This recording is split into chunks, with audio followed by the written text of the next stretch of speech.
So, honest question now. Yes. Honesty time. On a scale of 1 to 10, if I asked you how confident you were about fully understanding who the killer of this movie was, what number would you give me?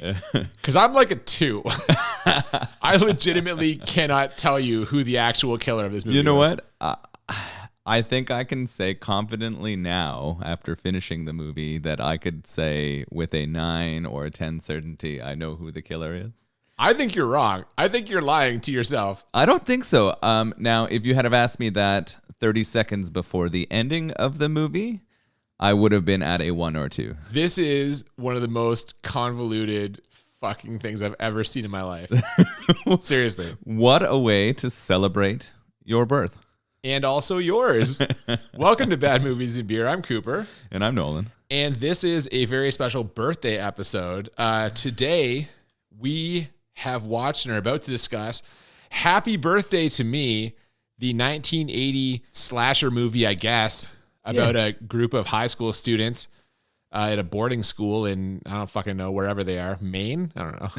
I don't think they ever tell us the specific location. Yeah. The school is Crawford. But Crawford yes, Academy. Crawford Academy. Very prestigious, I've heard. Yeah, this is the season of the 1980 movie, it feels For like. some inexplicable reason, we've had a fuck ton of movies from specifically the year 1980. This one, birthday themed, because as we mentioned last week, if you joined us last week for Die Another Day, this is October, and both of us are born in October, and this week's episode happens to fall kind of like not exactly in between our two birthdays, but it's in between both of them. So we're going to watch this movie. We're going to celebrate each other's birth by exchanging, doing a little birthday exchange. We're going to gift each other 2 brand new episodes. So I'm going to give you a movie, and you have to find a beer that will match up with that movie. You're going to give me a beer. I have to find a movie that matches up with that beer. That'll be another future episode. 2 future episodes will be unveiled right here on this birthday episode. But first, we're going to talk about this movie, Happy Birthday to Me. And to do so, we're going to have to enjoy a vaguely birthday-themed beer. What do we got today? So this is an anniversary beer. It's called Wild Years, and it's from the Merit Brewing Company in Hamilton, Ontario, Canada. They create actually a Wild Years, I believe, every year. So the Wild Years beers tend to be a wild fermented beer that is an ale that has a whole bunch of different things in that help them celebrate.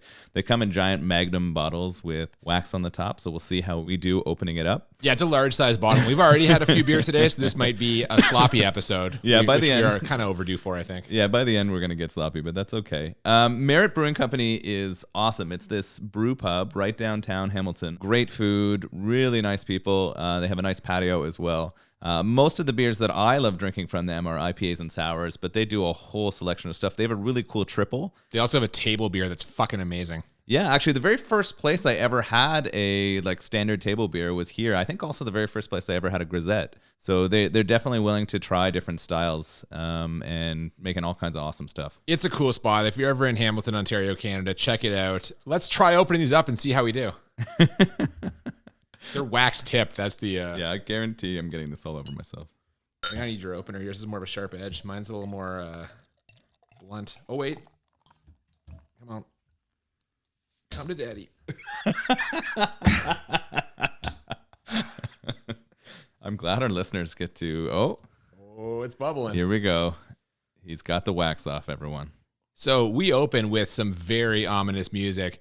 And the camera panning across a boarding school. This is the aforementioned Crawford Academy.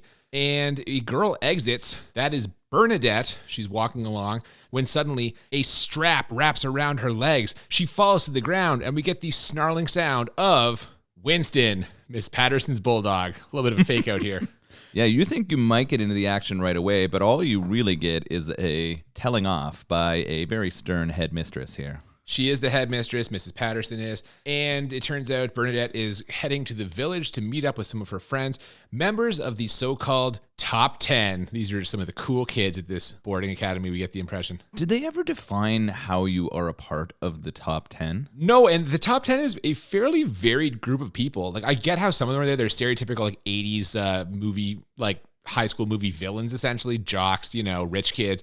But a couple of them are like straight up weirdos. And I'm kind of confused as to how this group all came together. Yeah, I was starting to get the interpretation or that the top 10 were actually the top richest kids in the school. That's very possible, yeah. That's literally the top 10, like, financially. Yes, I think so. Could be. Mrs. Patterson is against Bernadette heading out for the evening. And it turns out that she is on the money because as soon as Bernadette gets into her car, she is immediately strangled to death by someone in the back seat. And by immediately, I mean this actually takes like 10 fucking minutes. And so this is you see these gloved hands come behind. And of course, they're keeping the perpetrator, the killer, secret. That builds a lot of the suspense in this movie. And the gloves try to reach around the neck of Bernadette and squeeze her, but it takes forever. Bernadette is eventually pulled into the back seat of the car, and then it appears that she dies, but in fact, she was faking it. Yeah, she just pretends to go limp to get the killer to release her, which they do, and then she escapes, makes it out of the car, but for some reason doesn't leave the parking lot. She just stands there like crying. I mean, run! We know very quickly this is a cheesy horror movie because for it to happen, the events in it, people have to make really bad decisions, right? And this is the first of many that are going to happen throughout. Instead of running back up to the building where she is surely to be safe, she runs away 3 cars over and stands there panicking, yelling for help, help. Yeah, she lingers just long enough to get grabbed a second time, escape again, and then see someone she recognizes who turns out to be the killer, of course, and they slash her throat with a straight razor. This is the first of like 17 different, oh, it's you in this movie. You know what I mean? Those things. We get that a lot. Yeah, it's clear that the person who is murdering everyone is familiar to them. We do figure that out rather quickly. We then cut to a bridge going up. It's a lift bridge, you just told me. And a scene at a pub called The Silent Woman, where a bunch of Shriners are singing 99 bottles of beer on the wall. Now, the rest of the top 10 is there, and they are not amused by the singing. One of them, whose name is Greg, is like, these guys are really pissing me off. He says the fucking like stereotypical 80s accent. It's good stuff. You immediately get Greg as the dumb jock guy. Oh, 100%. You Yeah. figure that out, and he can't stand that these old Shriners are singing songs and getting drunk around him, so he's going to start or pick a fight here. Yeah, he tries to fight them when they go to start the song again. Now, the reason they stopped singing in the first place is when one of the 10, Alfred, shows up with his pet rat, George. Alfred is apparently a taxidermist. This rat ends up getting placed in a beer they offer to one of the Shriners, which does not please the Shriners. They get upset. So the top 10 have to escape, run out of the bar, jump into their vehicles, and from there, they play a little game they play where they try and jump over the bridge as it is like opening or open. Except that bridge starts opening before we go into the scene in the bar, and the scene in the bar is like 5 minutes long. So how is the bridge not already at fucking maximum, openness? Now, it can take a while for some lift bridges to open up and allow boats to go under, and they will often put down the crossing signs. They didn't have a crossing bar or beam that prevented vehicles. They just had the lights on. I think now if you went up to a lift bridge, there would be beams that go across, but the lights can go on really early to indicate that it is going to be opening. Well, I guess. Either way, they try and jump this bridge and do to varying levels of success. Greg in particular has a rough go of it. He smashes up the front end of his, looks like a Pontiac Firebird maybe. But because he made it, he's going to win $20 from Steve. So worth it? Not really. Now, one of the 10, I think her name is Virginia, is pretty shaken up by this. This is her first time playing Bridge Chicken, and she was not happy with the move that Greg pulled. No, she can't handle that close call, so she runs away into a cemetery. You can't make this stuff up. Just runs into a cemetery at night. Doesn't make a lot of sense. You'll never believe it, but she actually does not get murdered there. I mean, apparently it's on her way home, and in fact, she goes to visit the grave of her mother, we find out. Yes, she lives very close to cemetery, which comes up later. She successfully makes it home where she mouth kisses her father and then argues with him over going to visit her mom's grave. I guess he doesn't want her visiting it or something. Yeah, it's weird. Both the argument about visiting the grave. I mean, it is weird to go there at night. I think he should be okay with her visiting it at any point during the day. But the way that they greet each other and also the way that he looks at her and interacts with her is a really creepy old man, 20-year-old woman vibe. Oh, this scene is incredibly uncomfortable. Not the least of which is because of the acting. Oh, goodness. She's real bad. She is real bad. So we've got a lot of bad sort of teen acting. I don't think any of the people portraying these characters are teens. They're probably... Oh, never. That's standard. That's boilerplate. No, I know, but their acting is horrible. It made me question the budget immediately, and it was purely based on how they were performing. Yeah, she ends up convincing him in the course of this performance here that she's doing okay in this new town. We gather that she's kind of new to the area. And he salutes her and says, case closed, which is kind of fucking weird. It's bedtime, but what Virginia doesn't know is that another one of the top 10, ATN, is in her room watching her undress, and he steals a pair of her granny panties and takes off. No nudity in this whole movie, which was very surprising to me. Yeah, there was none. So it was quite violent, but I guess none of the actors or actresses were paid enough to show their body parts. 80s horror without nudity, that's a rare bird. Yeah. Her underwear is not great. I guess it's the 80s. It does look kind of like silky, for lack of a better term. It's got a sheen to it, but somebody has hand sewn on like a flower onto it. Yeah, and like a bird or something. It was a weird mix of like adult shape and juvenile like color pattern. Yeah. Well, I'll tell you who doesn't mind it is the fucking French guy, Etienne. He steals it. The next day in class, Bernadette is randomly missing, but that doesn't seem to, rattle anybody or stop a science demonstration where the professor, after having his hair raised by one of the other top 10, Rudy, activating a fucking generator, demonstrates how electrical current can stimulate living or formerly living tissue. He also teaches Rudy a different kind of lesson by shocking him with a ridiculous electricity effect. It's like a cartoon. Someone animated a little fucking lightning bolt. They drew a line straight onto the tape of this film. Like it. Oh my God, 100%. Yeah, it was really like inexpensively done. I guess 1980, but it was pretty funny. They're starting to go somewhere with this electricity stimulating body and sort of responses to electricity. Yeah, so this is where we get the first instance of like the gratuitous plot that becomes this movie, because this demonstration causes Virginia to flash back to an experiment that she was apparently a part of, where she suffered some sort of injury and scientists like regrew her brain. Yeah, it's really weird. They show a scene of her bald in a large machine that they lay her in, and they are using or creating electrical pulses that are going to regrow or help her brain. They say they learn this by studying what happens to salamanders when they regrow their tails. This is the science explanation. And then we get a like very brief but creepy like "it's my birthday" from Virginia as she like gets up or wakes up in the machine. First of many birthday references. We also then get a scene of her with like a therapist. I guess she had to see a therapist as part of her recovery. And this guy, much like her father, also putting off some kind of creepy old man sexual vibes. Yeah, there's weird ways that they like hold each other and connect. It is a really creepy relationship that Virginia has with all of the older men in this movie. Well, and the psychiatrist, the therapist, she calls him David. She uses his first name. They obviously are really close, right? Like he is like a second father to her in this for sure. In that he's a creepy old man perv who's like putting off the overtones that he wants to bang her. I think they also want to look out for her physical safety, but why? Always the motivations are suspect, I think. Always seeing the best in people, Nolan. You're a real gentleman. We cut from there to a dirt bike race. Yeah, what the fuck? This is a weird cut. The top 10 are all watching, and we get some sweet point of view shots from the dirt bike, and we find out that Etienne, the Frenchman who stole her underwear earlier, is racing, and he wins. But how could he not when he had his Lucky Charm with him? Yeah, he pulls out her panties and shows it to her, and then invites her to have some alone time with him. Not kind of the move that I think I'd go for if I was trying to date someone. Sneak into their bedroom, steal their underwear while they're changing, and then win a dirt bike race and show it to them the next day. Well, you're not French. That's the explanation for that. It's the standard. That's the standard move for Frenchmen, I think. Standard French courtship. Yeah, he's got it.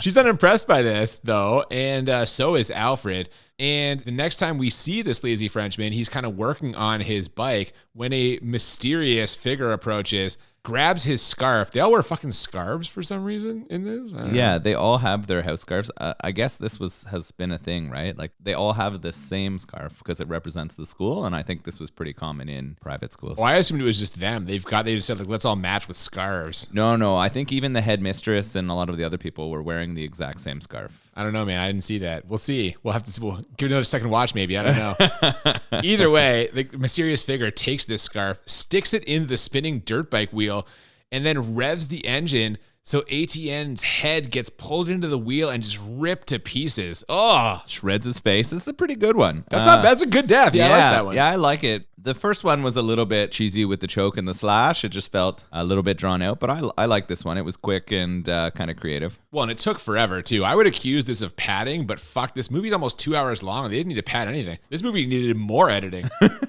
I'm serious, man. From there, we cut to the bar where we see the gang, minus, of course, Bernadette, who is dead, and ATN, who is also dead. And mysteriously, Alfred isn't there. He was late to the last one, too. Yeah, what's happening with this creepy taxidermist Alfred kid? Careful there, you're sounding suspicious, which some of the 10 are, but you know who's not is those girls, which causes Rudy, who is kind of like the gang's leader, to say, You know, I think these girls like Alfred. I think they would like to be stuffed by Alfred. little sexual taxidermy humor. I don't think those lines have ever been together. He's before. a taxidermist, you see. Sexual taxidermy There humor. you go, yeah. After he doesn't show up, two of the girls, including Virginia, go to investigate. And in his room or whatever, they find a mysterious head-shaped object under a towel. Now, you'll never believe it, but it turns out this head-shaped object is Bernadette's head, or a surprisingly accurate replica of it. Yeah, this is fucked up. Apparently, in addition to taxidermy, he's also into practical FX. Yeah, exactly.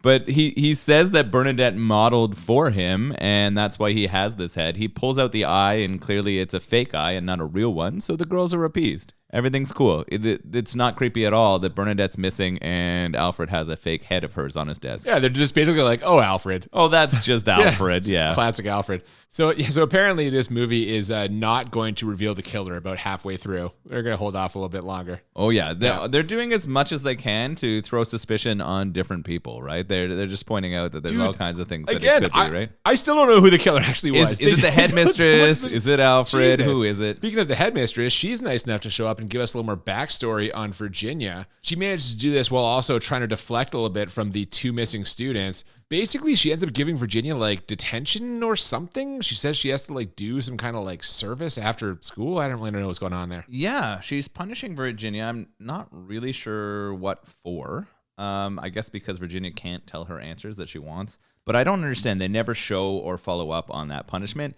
Maybe it's one of those sort of red herrings where they're like, oh, she's going to get murdered when she goes to do this, right? They're just trying to set you up for thinking there's an opportunity for Virginia to die. This whole movie is red herrings. That's all it is. After that happens, Virginia makes some plans for the top 10 to go see a movie, except for Rudy, who for some inexplicable reason isn't invited, which does not track at all with what's been going on up until this point. He gets all butthurt about it and storms off. And at this point, I'm like, they're just trying to establish different suspects, right? Now we've got a reason why he might be angry and want to get revenge on somebody. Yeah, that's absolutely what's happening here. They didn't set up a plot reason why Rudy would be ignored or not included in that, other than, I think, Virginia. They kind of show Virginia finding him a little bit off-putting. Rudy can be pretty forward, and he can be a bit of a dick, so you're sort of like... Well, and yet later, it seems like she's kind of into that, which we'll get into, I guess, when we get to that. But goddamn, they're all over the place. Yeah. From there, we cut to everyone's favorite jock, Greg. He's doing some bench press in the most tiny shorts you've ever seen in your life. Yeah, these are amazing. They are what full-blown nut huggers. They're what I think about when I picture 80s basketball. They're shorter than booty shorts that are worn now, I would say, and they hide zero package. They really do. At one point, he's on, I swear it slips out while he's bench pressing. Because someone shows up. We get yet another of the, oh, it's you. Greg decides to ask him to throw in a couple extra plates on the weights. He keeps pushing this a little bit till he kind of reaches his limit, but then, this is fucking hilarious. It's too heavy for him. He can't press it anymore. Yeah, he's got it lifted. He's holding it straight above his chest and his head, and his arms are kind of shaking. And the killer pulls the rack away, so he can't put it back down. And instead of doing what any other person was doing while they would work out, instead of throwing it just off throw it behind you, that's all you got to do. He can't. He's trapped. He's got it completely stuck up. He's got no energy left. And so what does this person do? Well, he just holds it up begging for help. Help me, please. Put it back. Please put it back. And while he's begging, I can't even get through this. You can't even get through it. It's the killer walks over with a 25-pound plate and just drops it on his and when he drops the weight, and the weight like breaks his neck because he took a direct dick shot with a 25-pound plate. So I'm going to have to clarify because Cooper couldn't get through this. I give this scene an 11 out of 10. Yeah. It's a tremendous scene. So Greg is holding up too much weight. He's bench pressing too much, and he just can't drop it. The killer walks around with this 25-pound plate, and we get a very good zoom in on the shorts and Greg's dick.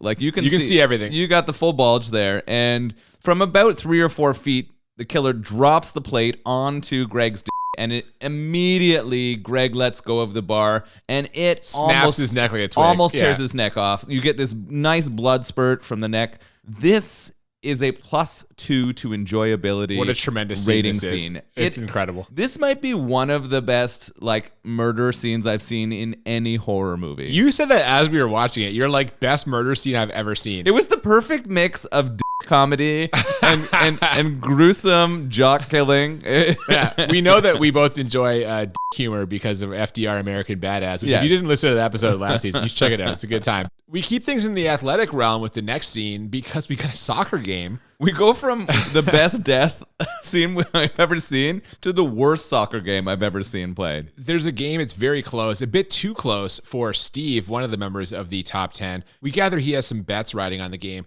Luckily for him, Rudy, who is playing, scores the game-winning goal after some truly atrocious footwork. Now, I don't know soccer, but you were like, Jesus Christ, this is awful. They do some zoom-ins on his feet, and his footwork is that of a 6-year-old boy. It's awful. It is not impressive, yet it works to break through the entire defense, and he scores a goal right before the whistle is blown. So Steve's lucky. He's made out with some cash here. Later on, Rudy, while basking in the glow of victory, asked Virginia to meet him in the chapel. And on his way there, he sees a scarf that is kind of half buried in a flower bed, and so he fully buries it. This is the point where I'm like, what the fuck is going on here? I'm so confused. So it's clearly one of the school scarves that he buries, the one that they all have. And they're definitely making you think, okay, maybe Rudy's the killer here. And they add to that by moving into a really creepy chapel church scene. Yeah, she actually decides to meet him there. They climb up the bell tower, and he's acting super strange. She kind of backs up into the darkness. He pursues her, and the next shot we get is some blood dripping down on the chapel floor. Right then, a kindly old priest finds the blood, pulls the rope down for the bell. It's severed with more blood in the rope, and he cries murder. So we gather that Rudy has murdered Virginia. Yeah. Except we immediately cut to the hospital where Virginia runs in as someone is wheeled by her on a gurney. And I was like, is that Rudy? Again, I don't know what the fuck is going on. This movie's misdirecting us and directing us in a way that it's impossible to tell what's happening. This is extremely difficult to follow. They are throwing out so many fake clues or red herrings to who is the murderer that it's absolutely impossible to know what's going on at this point. I wish the cuts were a little clearer and a little cleaner. I mean, maybe that's intentional. They'd go to black and then cut to something that doesn't make sense. But it definitely kept me in a mood of I have no idea. Right here, we get another Virginia flashback where it's one of her many brain operations, only during it, she's awake while they're operating on her brain. It's so strange. She snaps back to life, and we find her in her therapist's office. The therapist is like, that was a long time ago, and she freaks out and is like, no, it was today, don't you see? So it seems like through these therapy sessions she's having with her psychiatrist, she's increasingly remembering more of the trauma and accident that happened to cause her to need the brain surgery and experimental treatment. And the more that this happens, the more you're led to believe that all of these killings and events are connected to that, right? Like, I even think that at this point, maybe the psychiatrist suspects something's going on with her too. You would think so, especially because, he offers to take her home first, which is in keeping with the creepy vibes from earlier. But later on, he does hear a news report about the other missing students and about a severed blood-covered rope being found at the school chapel. So you'd think he'd be kind of onto this a little bit because all the people she's named are missing. I think he kind of feels this way because we cut to a scene where the police are talking to the students, including Virginia, and the therapist busts in. Yeah, he grabs Virginia, but just then, a uniformed police officer discreetly tells the detective that he needs to come outside, which prompts some fucking dickhole to be like, hey guys, I think there's something happening outside. That always happens, right? There's always some douchehole who will, when someone's trying to be discreet, just fucking ruin the whole scene by shouting out and causing an issue. And then, of course, everyone rushes outside to see what the police have found. Maybe the best performance in this movie. I think so. It was the most believable moment of the entire movie. There's always a guy like that. That's the guy. There's always a guy like that. Yeah, the most believable performance of the entire movie. God damn it. Yeah, man. It turns out it's just the scarf that Rudy kind of further buried. So the police are pulling up that scarf, and then you see the worst digging in the history of shoveling. Yeah, you were really focused in the way this police officer was digging this The up. police officer had no idea how to use a shovel. Like, it was insulting to police. I was like, any human can hold a shovel more like effectively than this officer. Well, it's more than this actor is what it is. It's probably the actor was like, they're like, just shovel like a normal person. And he was like, what? Yeah, he was really thinking it over. Like this. He couldn't get up his own head. He couldn't get up his own head. The shoveling was horrible. Eventually, he goes to his hands and knees and starts using those, and he unearths something that's kind of covered in dirt. What does he find? It's a skull. Yes. There's a skull there. He finds a skull, and they hand it to the detective, and the detective is sort of looking at this skull, and he's like, ooh, this doesn't look good. And who barges in? Well, it's the therapist, and we get this kind of scene in the middle where Virginia is there. The therapist has just vanished. It's just her. And she finds Rudy. Rudy's not dead. He's pretending to be dead. So I guess he's kind of faked his own death as a goof. And then we go outside. The therapist is just magically there at the police. He asks to see it, and it is a fake skull, property of Crawford Academy Science Department. Yes. Or I guess it's a real skull, just not the one. It's not like a human's. They make molds of them. Oh, God. No, they make molds of the human body to create skeletons to learn anatomy. So that's my assumption on what this is. It's a Crawford-like mold of the human body. And so they all kind of laugh it off. They think it's nothing. And this was a joke that Rudy had played. Yeah. He had buried this and the scarf because he thought it would be funny with all of the missing people. He's a rascal. And I think he survives in this movie. Do we ever find out? Is he okay at the end? I don't know. Pray for Rudy, guys. I think he's okay. Yeah. The therapist, meanwhile, he stars in his own football movie later, right? Is that? Oh, God, is that the same guy? That's funny, though. I like that. Yeah. The therapist finds Virginia again and basically tells her that her friends have a very macabre sense of humor. She invites him to her birthday party next week. It's going to be like a dinner. Later, the top 10, minus Alfred, is getting high next to the school swimming pool, which apparently has viewing windows. Like, you can look through this and see people swimming. Is this just like, what perv designed this pool? I have seen pools that people swim in that have viewing windows into the inside of the pool. I've seen those at like SeaWorld where you can look in and see the dolphins and the whales at the zoo. I've never seen one for humans. I have seen human pools that do this too. But you're right, it is kind of rare. It's kind of weird, right? Because you're not used to seeing them. It's a perv's paradise. Seriously. There are no 80s pervs, you tell me. So this is this movie was 1980s. The pool was probably built in the 70s. So plenty of pervs. That's like, tons of 70s pervs. Yeah. I'm not going to disagree with you. I mean, lots of people were probably enjoying looking at the lower half of men and women swimming in the pool. Top women diving off the diving board, their top slides down a little bit. I bet you're all in on that, right? How do I pull you out of this like breast obsessed? I didn't say breast. I hope you know what? It would make me really happy if someone has listened to all of these and has got the like trail of you building up a like Nolan breast obsessed thing. Like, I hope somebody is following the sort of general plot that you're putting out here for our podcast. Listen, I don't know why you keep mentioning it. I'm just calling out I see it. It's fine.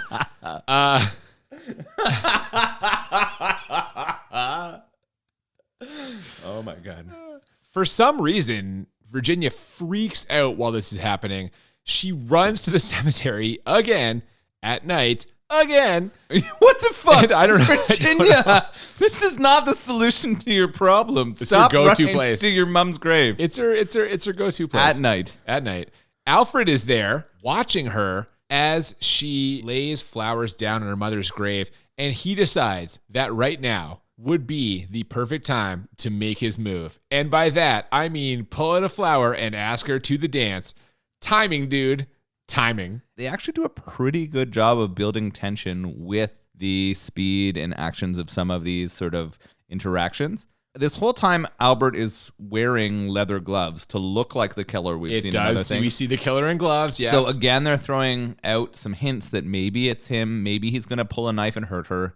And he pulls out this flower, and as he does, what happens? Oh, she stabs him right in the gut. And we see that she's wearing the kind of gloves that the killer was wearing in the earlier scenes. So go figure. The girl whose brain was badly damaged and then regrown in a lab is a little bit off. Yeah, she's a little bit out of control here. What we're being told in this scene is that all of the murders now have been Virginia. It tracks. It makes sense. Yeah, she had this like acquired brain injury. She had this strange like scientific repair on her brain. And because of that, she's had some sort of psychotic breaks. Sure seems like it. Now, her dad has got to go away on business. She's unhappy. She's kind of like, what about my birthday? And he tells her that he'll make it up to her by taking her out in the town dancing.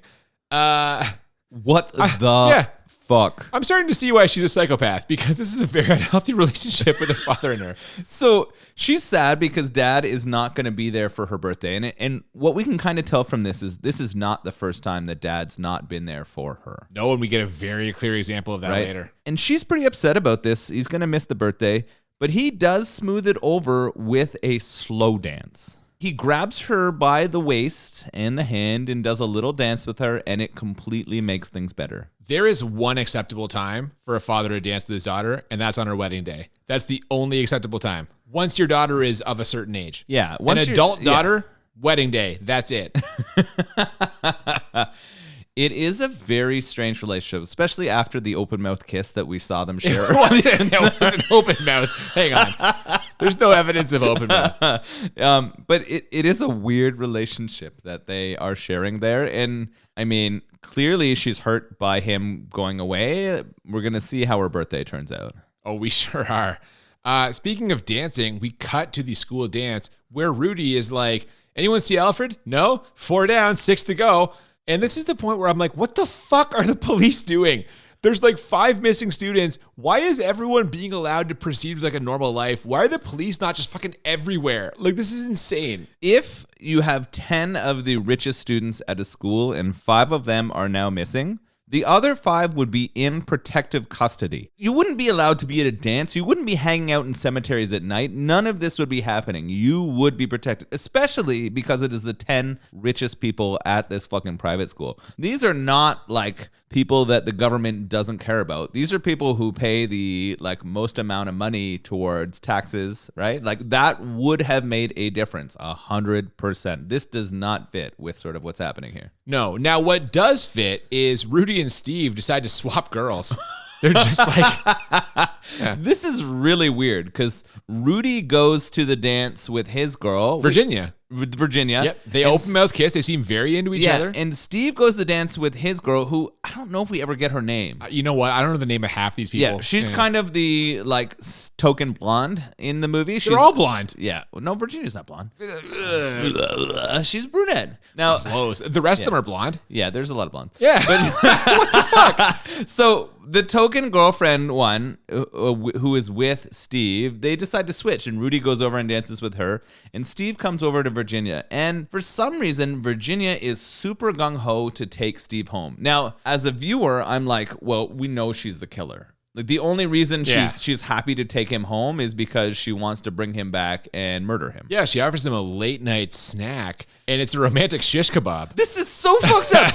Have you ever had a romantic evening by a fire? Yes. What do you mean? A fire is a super romantic place. Are you shitting me right now? Like a fireplace. You've sat down in front of a fireplace Yes. with a woman with the intention of having sex with her there. 100%. Wow. Dude, are you kidding me? It's a fire. A fire is very romantic. Was it a real fire? Or did you build that fire with wood? I didn't chop the fucking wood. I'm not a No, lumberjack. I'm not saying you cut the tree down, Dude, but a was fireplace, super romantic. Where are you coming from right now? This is ridiculous.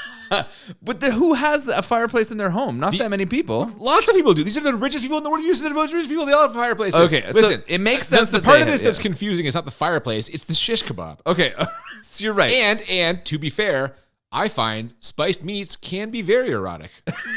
So they're hanging out by the But fire. I think most people, shish kebab, maybe not. They're hanging out by the fireplace, which is a romantic place. We all agree.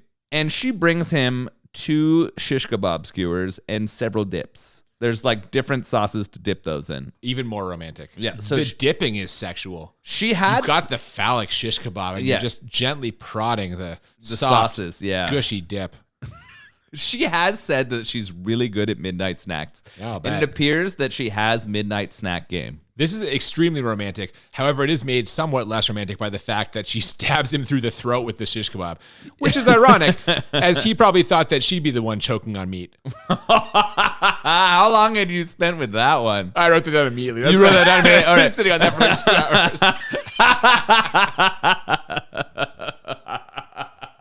So they're eating the romantic shish kebab, and it looks like all is well until She gores him. she puts it right through his brain. Yeah, man. The next day. So there goes Steve. We lost Steve here, right? R.I.P. Steve. Yeah. The next morning, another one of the 10, Anne, comes over to Virginia's house. Virginia kind of throws her the keys. Then after a flashback shower in which we see the accident that got her brain all messed up, which, I mean, by the way, Virginia is a tremendously bad actress, and we see where she gets it from because the actress who plays her mom, my God.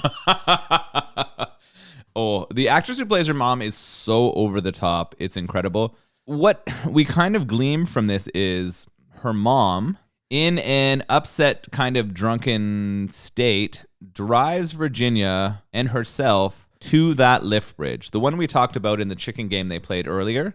And unfortunately, as they're driving to the lift bridge, it opens and they trap their car in the middle of the lift bridge. Yeah, she's drinking and driving. Drinking while driving. Yes. Oh, yeah. She is straight drinking out. She is drunk as fuck and straight drinking out of a flask while driving the car. Yeah, and as you said, she stops the car at just the worst possible time. All you had to do was drive keep going. straight or reverse. Either would have been good. Stop early. Yeah. They tried to reverse, but it's very slick. The car Too can't late, do too it. late. The car drops down into the lake, river, whatever the fuck it is. There's a river below, yes. Water starts filling in their car. It's slow, so it starts coming in at their feet first and moves up. And for some reason, the mother's trapped. She can't get out of her She seat. can't get out. Virginia does, however, swim to the surface where she then gets hit by a boat. Yeah, so the boat that was like causing the lift bridge to open is traveling under, and as Virginia surfaces from the car, she almost looks like it runs into the like motor of the boat, and you see a little bit of blood pop up, and this is where we have to assume Virginia gets her acquired brain injury. Oh, 100%, yes. So when we cut back to that, apparently she has murdered Anne. Anne's dead body is like in her bathtub, and she calls out screaming for help. Enter the therapist, who just doesn't believe her for some reason. We get this dramatic scene where he's like, Come on, you show me. She's upstairs. You show me. You hear? So terrible. So this is not the most dramatic scene in the movie. We're going to talk about that in a little bit, but it is really, really over the top acting here. He drags her by the arm up to that bathtub and shows her that there's nothing in there. She is imagining all of this. She is not the killer. well, I don't think we can say that definitively. We know that she doesn't know what's going on, and that makes 2 of us, because I have no fucking clue what's happening right now. This whole thing is weird. Her therapist has an idea about what's happening. He thinks that there's some sort of connection between the trauma she suffered and her friends. And it's the bridge. She gets it immediately. She's like, the bridge, because they're playing that game of bridge chicken. This is how her mom died. So, okay, that at least we do know. That's one of the things I do know at this point, and there aren't a lot of those. So I'm going to shout out myself right here. I called out that bridge chicken game was pretty significant pretty early, before we got to this part of the movie. But we both talked about how the first murder happened before Vivian played bridge chicken. That's right. So if she's the killer and this is all freaking her out, why was the first murder before they ever went near the bridge? Now, the possible explanation could be that she knows her friends play this game. Whether it's her first time or not, they've probably talked about it, Yeah. But either way, the timing doesn't really line up. It didn't line up in my mind, right? Because it seemed like most of the murders did happen after she was forced to play it the first time, after Greg ripped them over and fucked up his Firebird, right? Yeah, exactly. I am definitely convinced at this point in the movie that Virginia is the killer, and then the bringing her back has had some issue or something that's happened. We're going to talk about this more later because you might be more right than you realize. We'll see. Speaking of timing, the next day is her birthday. We're finally at the birthday part of this movie. And also, finally, the cops are fucking doing something. We see them driving around. Yeah, we wondered why the cops weren't searching around earlier. It seems like her friend Annie has now gone missing, and this has caused the cops to start searching the woods. Yeah, a detective comes to the house investigating her disappearance, so it seems that Virginia did kill her, right? That makes sense. She certainly thinks so, but the therapist, for some reason, isn't so sure. And at this point, I'm like, if he isn't the killer, then he is the worst fucking therapist in the world. This is really interesting because they do kind of suggest that maybe he has a role in it. I didn't feel like he was murdering anyone, but I felt like he would be willing to cover up Virginia's murders because she was his prize pupil or prize learning, right? As a psychiatrist, there's probably one or two people who have the most fucked up kind of lives, and you learn the most by dealing with and trying to investigate and figure out what's happening with See, them. I thought maybe he was using her to cover up his own grisly murders of a bunch of teenagers for the reason that he is a fucking sexual deviant who wants to nail a bunch of teenagers. And I didn't feel that. I felt like it was more work motivated for him. I felt like it was his career what he was trying to protect, and she was the pinnacle of his career. Either way, it's flashback time. These are always challenging. I found the flashbacks in this movie really hard to navigate. This one in particular, we get a previous birthday. Her mom invited the top 10 to Virginia's birthday. Top 6. Oh, is that all? Yeah. So mom invites. She wanted the tippy top. She wanted the top 6. 7 through 9 at need her not daughter's apply. B-Day. Okay. Here we start getting into the B-Day stuff. We start understanding why this movie is called It's My Birthday. But they don't show up. And neither does Virginia's dad, who is away on business again. So that one stings. It turns out these top 6 you mentioned were at a different party at Anne's house. And when the mom finds out, she flips out. Yeah, she pours herself a straight vodka drink and chugs it. And then she gets in the car and they head over to Anne's house. Yeah, what we learned in this scene is that I guess she was poor before, and now as kind of new money, she's getting just no respect from the other families. And this is where I'm like, they are jamming just a ton of backstory into this last half hour. Yeah, we are getting a lot of motivation. It's not clear why these killings are happening or what's happening, but it is all coming out right now. Yeah, and Virginia, in the present, snapping back from this fucking flashback, freaks out and runs away. We then see a gloved hand grab a fire poker, and that's going to be all she wrote for the good doctor. This may be the bloodiest of all the murders in the movie. Blood splatter everywhere. One fire poker shot to the head. We've just got an absolute fucking gore fest. Yeah. Yeah. And I mean, head wounds do cause a lot of bleeding, right? You bleed proportionally more from your head than you do from other parts of your body. This covered the whole wall and door. It's everywhere. It was extra for sure. It was not an accurate portrayal of a fire poker to the back of the skull, but David's done. He's down. So I guess he's not the killer. Yeah, so he's not covering up the killings anymore, or if he was, this one's not getting covered up. No, it's not. The dad arrives back at the house with gifts, so that's better than last time. He finds a very blood-soaked wall, as you mentioned, and gives us the best 30 seconds of acting in this movie. Not my baby. Please, God, not my baby! Baby! Baby! So I had said earlier that there was a scene that was the worst performance of the movie, and it's definitely Dad. He kind of like stumbles out of the house and he heads to the cemetery, and then he sees the cottage. Well, he sees a lot of stuff before then.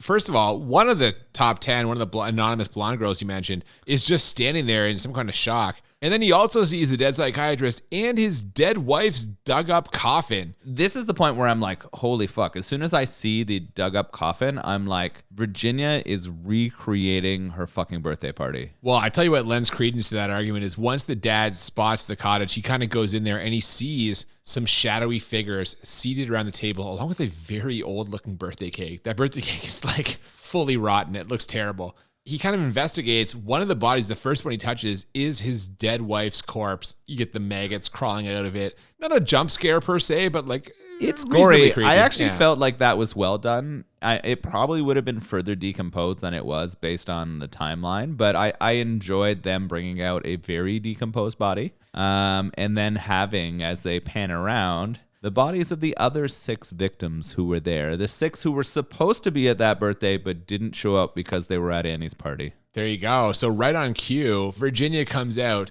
with a brand new cake, singing Happy Birthday to Me, and thank God. I was worried we weren't going to work the title in. We're getting close to the end of this movie, and I was like, oh my God. But they work it in, and it seems clear at this point, his daughter has gone just like full-blown psycho. This is actually a really cool scene.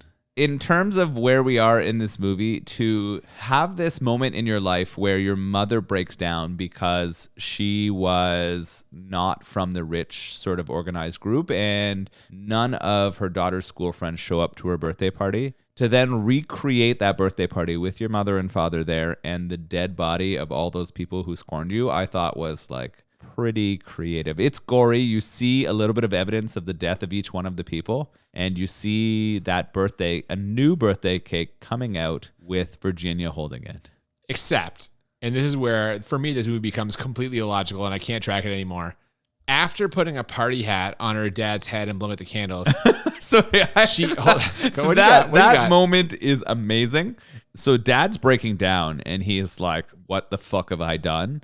In shock, in tears, and Virginia puts a party hat on him and says, that's better. Yeah, then she fucking slits his throat. But then he ruins the cake. His fucking bloody hand falls on the cake, and I'm a little upset about that. Dude, no one's eating that cake. Come on. First of all, everyone's dead. Virginia was gonna eat her own fucking birthday cake. Well, if she's that crazy, what's gonna stop her from eating it with her dad's fucking bloody hand in it? Nothing. That's what. No, you don't want to have like bloody hand cake. No, I don't, because I'm not a psychopath. But her, maybe. Psychopaths have cake rules, and it includes bloody hands. I don't know any, so I can't say. All right. So, either way. Yes. What happens after the bloody hand cake? After she slits her dad's throat, she says, now it's your turn, bitch, and pulls back herself. Like, what the fuck? It's her. She pulls back her. Apparently, she has a twin sister. No. That's not right. Nope. She keeps saying sister, sister, sister, but it turns out that the Virginia that we think has been murdering everyone is Anne, because she's been wearing a perfect replica of Virginia's face and also matching outfits, because I guess she had the exact same clothes.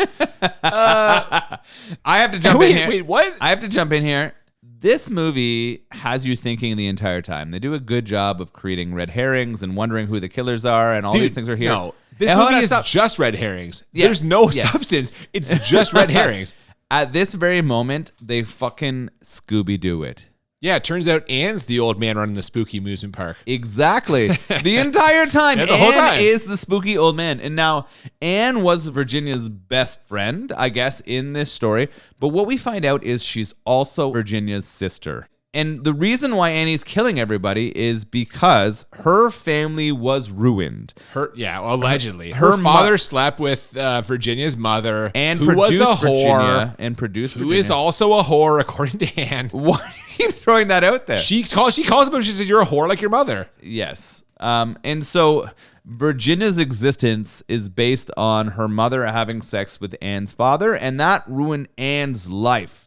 Now, why Anne wanted to kill everyone rather than Virginia, who went through way more, is a very interesting point. Or here's an interesting point. Why doesn't she just want to kill Virginia? Why does she kill all her own friends? Well, this is a very interesting question, right? Like, why did she choose to recreate this birthday scene that she probably didn't know about? I know the answer to this question. Why? We're going to get to it in a second. Okay. But before then, Anne is going to kill Virginia. But somehow, and I genuinely don't know how, Virginia gets the knife from Anne and kills her.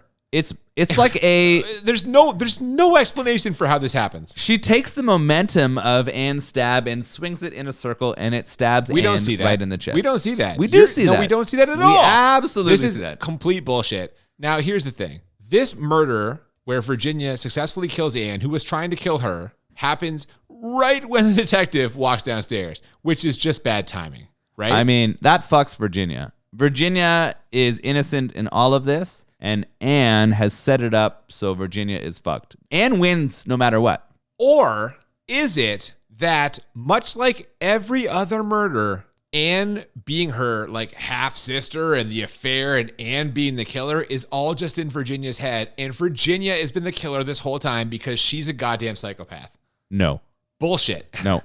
No, Virginia Anne- is the killer. This is all in her head. She dreams the whole Anne No. thing because it doesn't make sense otherwise. You think she needed to create a situation where she set up Anne to be the real killer and then killed her in revenge so she did not feel guilty? Yes, I do, and here's why. Because there's no reason for Anne to kill the other people. There's only a reason for Virginia to kill because they didn't come to her party. It's all Virginia. It's Virginia the whole time. This movie is bullshit. It's a horseshit movie. And the fact that we don't know who the killer is because it's a terribly made movie. I do agree that I had a problem with Anne setting this up as the resolution. How would she have known about the Scorn birthday, about those 6 people not being there, and that being the cause of the accident that killed her mom and caused acquired brain injury I to love it. Virginia? You're coming around. It's Virginia. Virginia's the killer this whole time. She's crazy. She I have imagined all asked of these it. questions. But I was kind of convinced by the way that they finished that. But now that you presented, Why? I don't know. It makes I no don't know sense. why. I don't know why. But now that you presented me with this scenario, I am less than 9 out of 10. I was gonna confident. say. Either way, I know you Virginia's said going this. to jail. It's Big not going to time. be a jail that she spends her life in. She's going to be in some kind of mental health ward forever. You think she can claim insanity?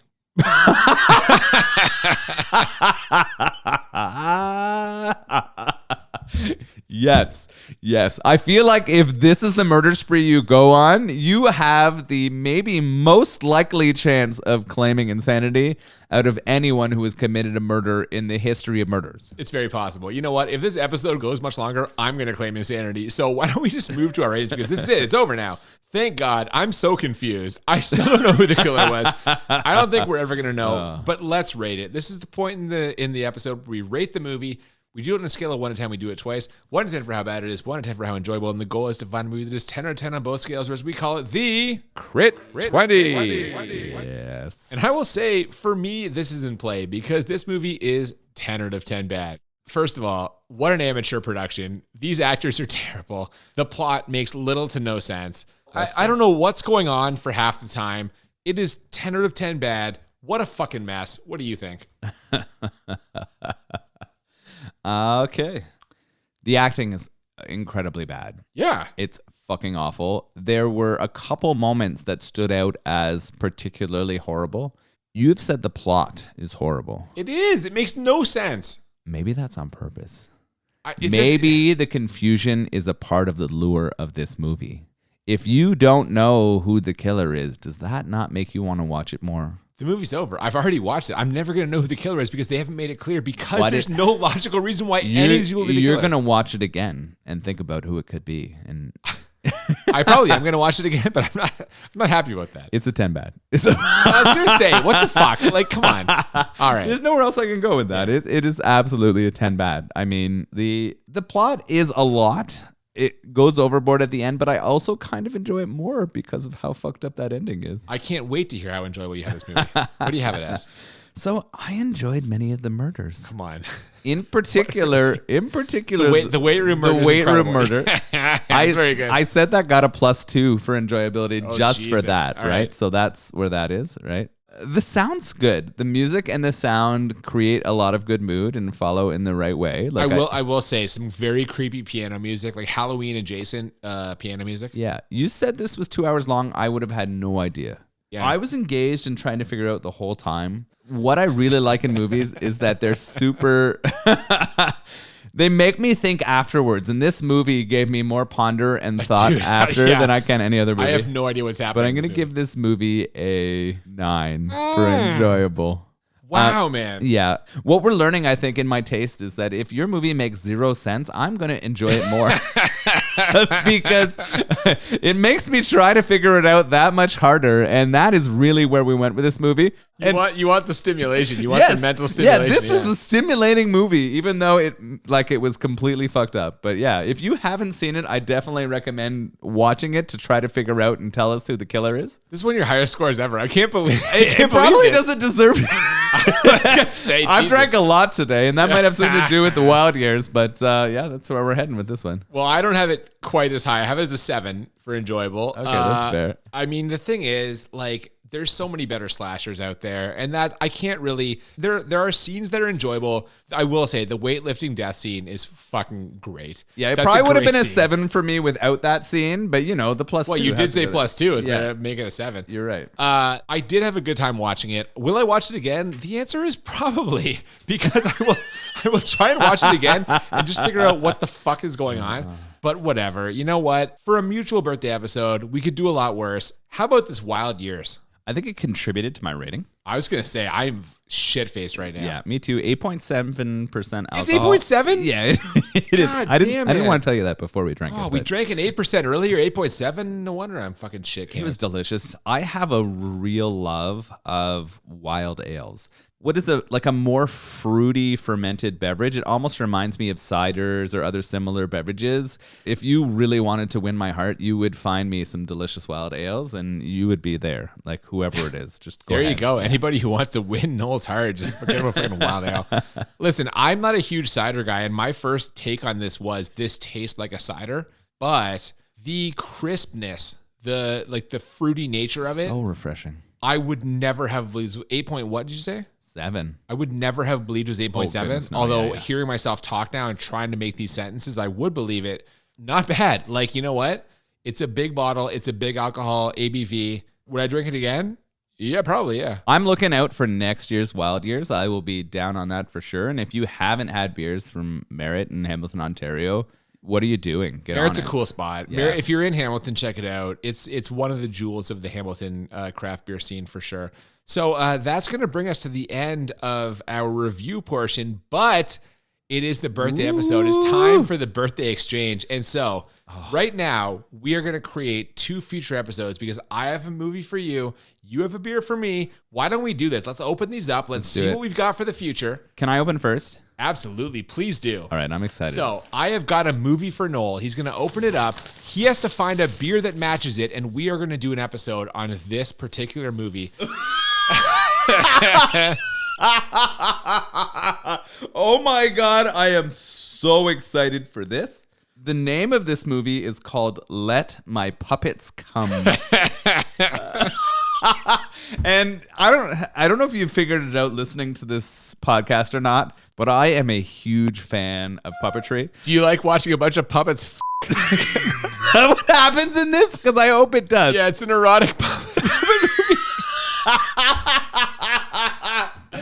Where do you even find this? I'll tell you where. The fine folks at Vinegar Syndrome. Is it really? God bless them. My you know goodness. what? I love you, Vinegar Syndrome. The movies they have rescued from the scrap heap of history, you got to go to Vinegar Syndrome. Check out what they have to offer because this is a movie that would have been lost to the sands of time. As soon as I heard about this, I'm like, oh, fuck yes, this is the one. This is where I got the whole idea for the birthday exchange. Let my puppets come.